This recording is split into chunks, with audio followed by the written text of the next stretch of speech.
കാലത്ത്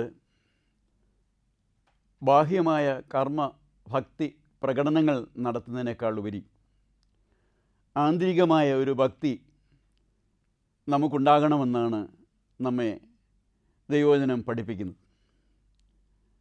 outward expressions of faith, ബാഹ്യമായ ഭക്തി പ്രകടനങ്ങളൊക്കെ നമുക്ക് നടത്തുവാൻ സാധിക്കും.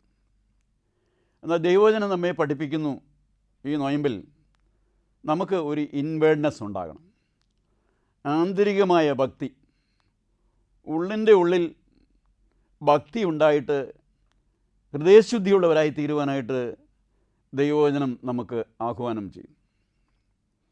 വിശുദ്ധ മത്തായിയുടെ സുവിശേഷം 21 അധ്യായം വായിക്കുമ്പോൾ അവിടെ അത്തിവൃക്ഷത്തെ ശപിച്ച കർത്താവിൻ്റെ ഒരു വിശദീകരണം നമുക്ക് കാണുവാനായിട്ട് സാധിക്കും.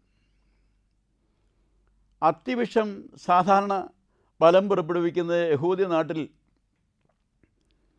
ജൂൺ മാസത്തിലും സെപ്റ്റംബർ മാസത്തിലുമാണ്. യേശു കർത്താവ് ദൈവാലയ ശുദ്ധീകരണം, യെരുശലേം ദേവാലയ ശുദ്ധീകരണം കഴിഞ്ഞ് പാർത്തത് ബഥാനിയയിലായിരുന്നു. പിറ്റേ ദിവസം അവിടെ നിന്ന് യാത്ര ചെയ്ത് വീണ്ടും റോഡിൽ കൂടെ നടന്ന് യെരുശലേമിലേക്ക് വരുവാനുള്ളതായ ഒരു ശ്രമം നടത്തി. അക്കാലങ്ങളിലൊക്കെ യഹൂദ്യ നാട്ടിൽ റോഡരികിൽ അത്തി വൃക്ഷം നട്ടുപിടിപ്പിക്കുന്നതിൻ്റെ ഒരു വലിയ ഉദ്ദേശമെന്ന് പറയുന്നത് റോഡിൽ കൂടി നടന്നു വരുന്ന ആളുകൾക്ക് തണലും, അതോടൊപ്പം തന്നെ ക്ഷീണിച്ച് വഴിയാത്ര ചെയ്തു വരുന്നവർക്ക് അത്തിപ്പഴവും പറിച്ച് തിന്നാം എന്നുള്ള ഉദ്ദേശത്തോടു കൂടിയാണ്. അതുകൊണ്ട് റോഡ് സൈഡിലുള്ള എല്ലാ വീട്ടുകാരും അത്തിവൃക്ഷം റോഡരികിൽ വെച്ച് പിടിപ്പിക്കുന്നത് 2 ഉദ്ദേശത്തോടു കൂടിയാണ്. ഒന്ന്, വഴി നടന്നു വരുന്നവർക്ക് തണൽ; 2, വഴി നടന്ന് ക്ഷീണിച്ച് വരുന്നവർക്ക് അത്തിപ്പഴം പറിച്ച് തിന്നാനായിട്ട് സാധിക്കും. യേശു ക്രിസ്താവ് വഴി നടന്ന് വരികയാണ്. വഴിയരിയിൽ നിൽക്കുന്ന ഒരു അത്തിയെ നോക്കി, നിറച്ചിലയുണ്ട്, പക്ഷെങ്കിൽ ബലമൊന്നും കണ്ടില്ല, അത്തിപ്പഴമൊന്നും കണ്ടില്ല. യഹൂദ നാട്ടിലെ ഒരു പ്രമാണമനുസരിച്ച് അത്തി വൃക്ഷത്തിൽ ഒരുപാട് ഇലകളുണ്ടെങ്കിൽ ഫലങ്ങളുമുണ്ട് എന്നാണ് അർത്ഥം. പക്ഷേ അല്ല, യേശു കർത്താവ് തിരഞ്ഞതായ അത്തിയിൽ ഇലകൾ ധാരാളമുണ്ട്, ഫലം കണ്ടില്ല.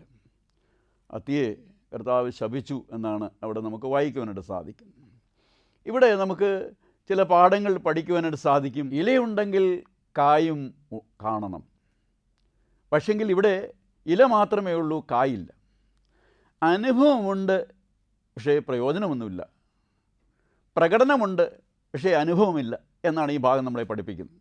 അതുകൊണ്ട് നമുക്ക് ഈ നോയമ്പ് കാലത്ത് പ്രകടനം കാണിക്കുന്ന ഒരു ശൈലിയിൽ നിന്ന് മാറിയിട്ട് ഫ്രൂട്ട് ഓഫ് ദ സ്പിരിറ്റ്, ആത്മാവിൻ്റെ നല്ല ഫലം പുറപ്പെടുവിക്കുന്ന ആളുകളായി തീരുവാനായിട്ട്, പകയും വിദ്വേഷവും അസൂയയൊക്കെ മാറി ഇൻസ്റ്റെഡ് ഓഫ് ദാറ്റ് അവിടെ നമുക്ക് സ്നേഹത്തിൻ്റെ ഭാവവും ദയയുടെ ഭാവവും കെയറിങ്ങിൻ്റെ ഭാവവും മറ്റുള്ളവരെ സഹായിക്കുന്നതിൻ്റെ ഒരു അനുഭവവും ഒക്കെ ഉണ്ടാകേണ്ടിയിരിക്കുന്നു. ആത്മാവിൻ്റെ ഫലം പുറപ്പെടുവിക്കുന്നതായി തീരുവാൻ ഈ നോയമ്പ് കാലത്ത് നമുക്ക് സാധിക്കട്ടെ. തികഞ്ഞ ആത്മാർത്ഥത ഭക്തിയിൽ നമുക്ക് കാണിക്കുവാൻ സാധിക്കണം. ഇറ്റലിയിൽ ഫർണിച്ചർ മാർട്ടുകളുണ്ട്. ചില ഫർണിച്ചർ മാർട്ടുകളുടെ മുൻപിൽ എഴുതി വെക്കുന്ന ഒരു കാര്യമുണ്ട്, സൈൻ, ഒരു ഹൈഫൻ ഇട്ട് സീറ. സൈൻ സീറ എന്ന് പറയുമ്പോൾ അതിൻ്റെ അർത്ഥം, അത് വാങ്ങാൻ വരുന്നവർ മനസ്സിലാക്കിക്കോണം, ഇവിടെ വെച്ചിരിക്കുന്ന ഫർണിച്ചറുകളെല്ലാം മെഴുക് വയ്ക്കാത്തത്, പോടടയ്ക്കാത്തത്, അതിൻ്റെ ശരിയായിട്ടുള്ളതായ തടി കൊണ്ട് ഉപയോഗിച്ചിട്ടുള്ളതാണ്. എന്നാൽ ഈ സൈൻ സീറ എന്ന് എഴുതാത്തതായ ഫർണിച്ചർ കടകളിൽ മെഴുകെല്ലാം വെച്ചിരിക്കുന്നതാണ്. ഇത് വാങ്ങാൻ വന്നവരിൽ ചിലർ ചേർന്ന് ഇട്ടതായ ഒരു വാക്കാണ് സൈൻ സീറ എന്ന് പറയുമ്പോൾ അത് അതിൻ്റെ യഥാർത്ഥമായിരിക്കുന്നതായ തടി, യഥാർത്ഥമായിരിക്കുന്നതായ കാര്യങ്ങളൊക്കെയാണ്. അതുകൊണ്ട് പിന്നീട് ഈ സൈൻ സീറ ചേർത്ത് ഇംഗ്ലീഷ് ഒരു വാക്കുണ്ടായി,